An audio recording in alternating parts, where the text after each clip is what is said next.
Dealers want something that can be sold as a Hugo Powell. What I wanted to make was something which I thought was an interesting thing in itself. Interesting, truthful, and expressive.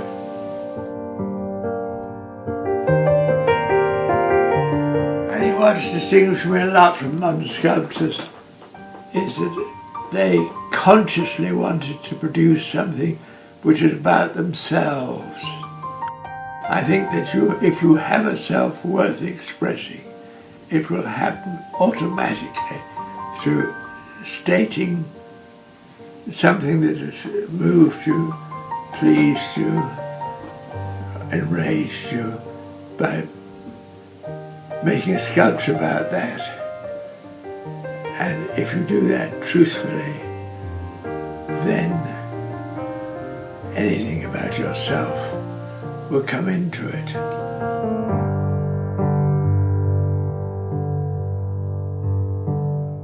From a very young child, I always preferred, when offered something to do, to play with things like clay and plasticine rather than paintings. I wasn't very interested in colour and what you could do with it, but I was always interested from my earliest beginnings in what you could make with your hands in the way of shapes to express what you felt or thought. There's no other way of putting it, really. It was there in me from the start. I felt I knew what I was doing once I started to make things.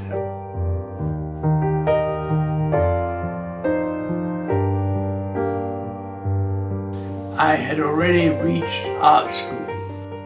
Then the war came, which immediately whipped me out of it. I was called up just like anybody else. I conscientiously objected, largely through the teaching and understanding of things that I received in the Quaker school when I had been at Leighton Park, Reading. So through my conscientious objection, I went to the Friends Eminence unit, which was a Quaker unit for young men who felt they couldn't just sort of let the war go on without doing anything. For me, it was a very, very mind-opening period of my life. And I came back from the war, and I started off by doing anything that came my way. Tombstones, portraits of babies and all that sort of clay and that kind of thing. And so I became a sculptor who did a vast variety of other things. It did me no harm because I learned how to handle all sorts of subjects. I learned a great deal, and I also had a studio where I could make experiments of my own, using sculpture as a language. And I think it helped me to develop in every sort of way.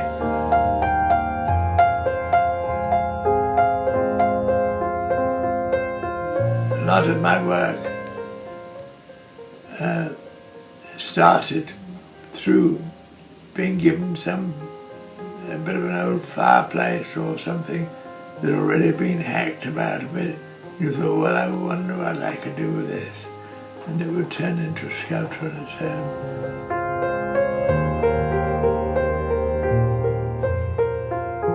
And the Phoenix is for me a way of talking about one's free will, one's ability to choose what one does without any regard for God or man, and be oneself.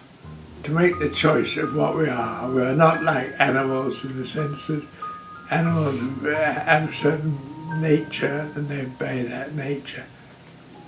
We can do exactly what we like, whether to good or evil.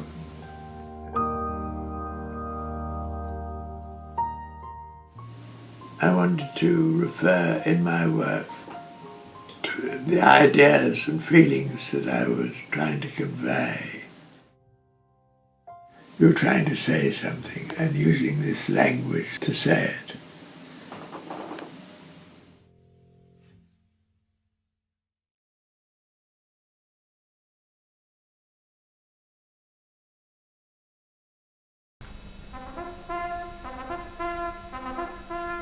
As well as academics, the Friends Ambulance Unit contained many artists with pacifist convictions.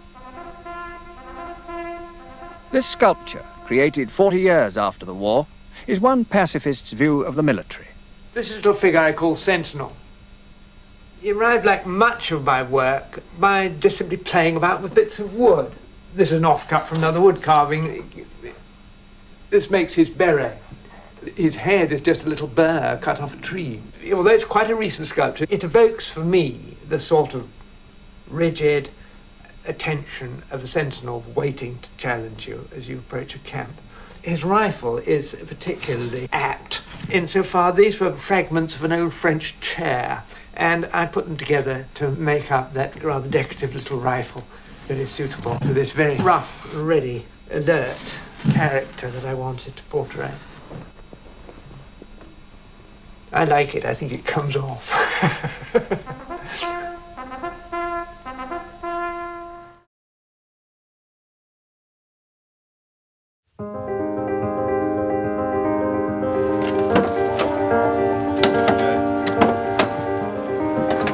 It's a sculpture just cast in bronze.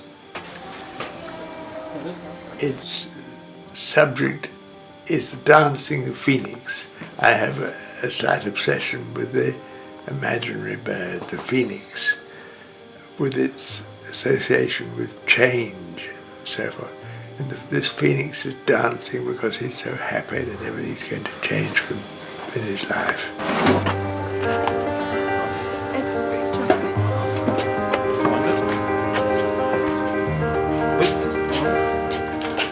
Yes, there it is, that's it. That's it.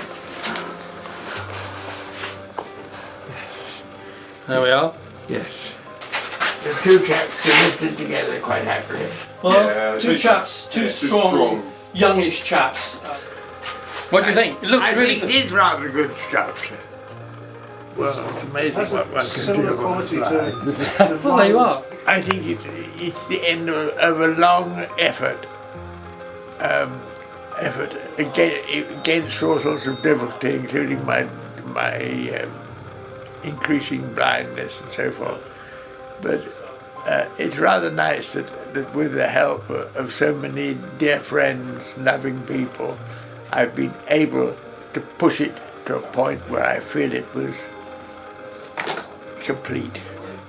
And the whole making of it was exciting because I thought that it was something I was just hacking up to throw away and found there was this basic sculpture underneath the rubbish, and then started to add on plastic wood and things.